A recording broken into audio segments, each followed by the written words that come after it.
I would like to thank Deputy O'Leary and his colleagues for tabling this motion for debate. And I welcome the opportunity to speak to the House this evening on the important matter of back-to-school costs. I appreciate that the cost of returning to school every autumn is a significant element and indeed burden on every family's budget. I am acutely aware of the matters raised in the motion concerning back-to-school costs, and especially in the context of rising cost of living expenses generally.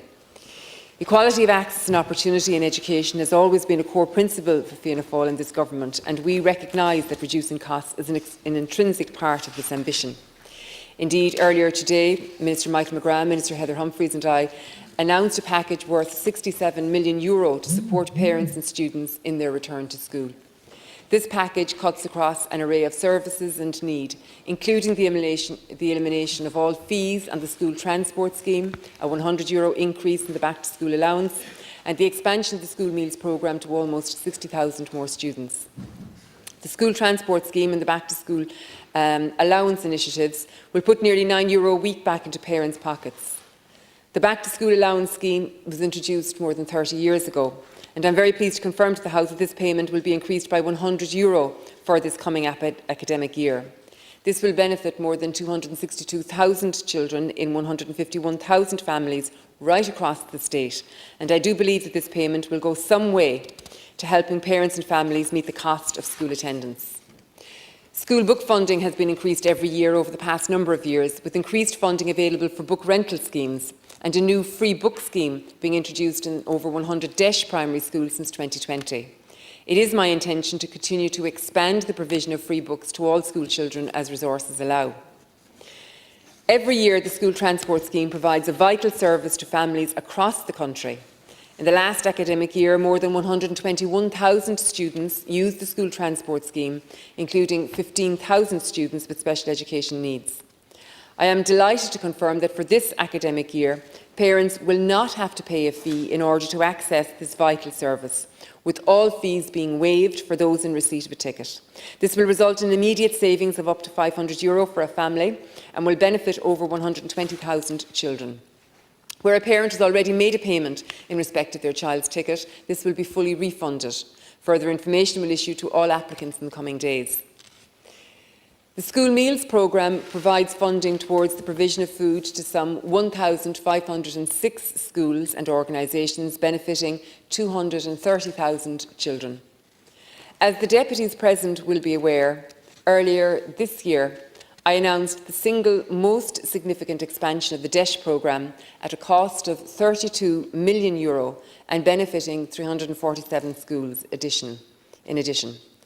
This will benefit 60,000 children, bringing the total number of students in the DEIS scheme to 240,000 students.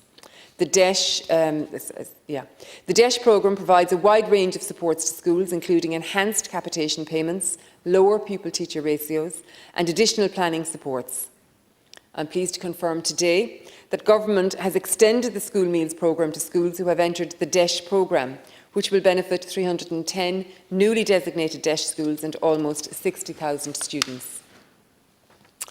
I think all of us know the value of a healthy meal for students, and this is a very welcome measure from Government and indeed from Minister Heather Humphreys.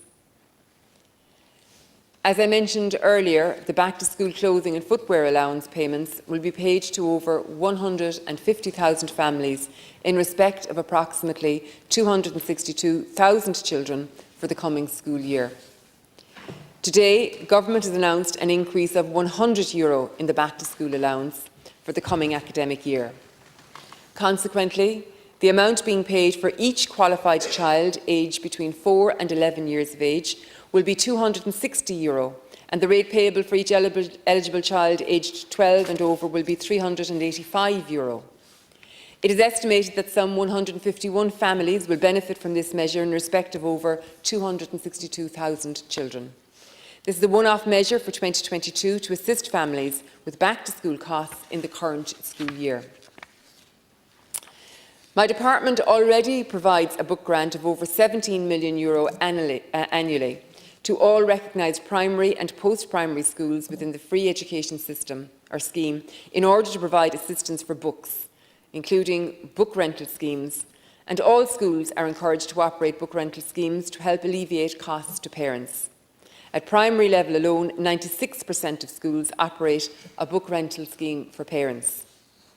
The programme for government contains a commitment to commence a free schools book scheme pilot in September of 2020 and, pending a successful review of the pilot, expand the scheme to schools nationwide as resources allow. Following a commitment in Budget 2020 to introduce an extra support to reduce costs for families and school communities, €1 million funding for a pilot book grant scheme in primary schools was provided. More than 15,000 pupils across 102 primary schools have benefited from this increased investment. This scheme will continue this year, and it is my intention to seek funding to expand the programme in future budgets. The Department has also issued a circular to all schools, asking schools to adopt numerous measures in order to minimise costs for parents and indeed for families. This includes the provision of a book rental scheme and the phasing out of the use of non-reusable workbooks.